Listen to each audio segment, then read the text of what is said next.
শুক্রবার শবে বরাতের দিনে একটু ঝটপট মুরগির তেহারি খাওয়া যাক। সো চলো আমরা তৈরি করে ফেলি।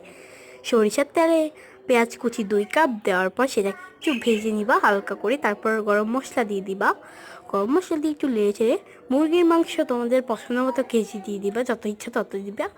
দেওয়ার পর সেটাকে এভাবে করে কাঁটা দিয়ে নেড়ে আদা 2 টেবিল চামচ ও রসুন 1 চামচ দিয়ে জিরা ও ধনিয়া গুঁড়া 1 চা চামচ, রাঁধুনি তেহারি মশলা 1 প্যাকেট পুরো দিয়ে এই সবগুলোকে নেড়ে নেব।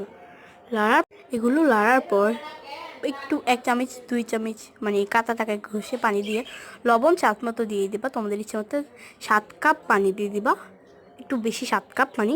1 কেজি চিনি গুঁড়া চাল দিয়ে ভালো করে একটু 2 চা চামচ গুঁড়া দুধ দিবা।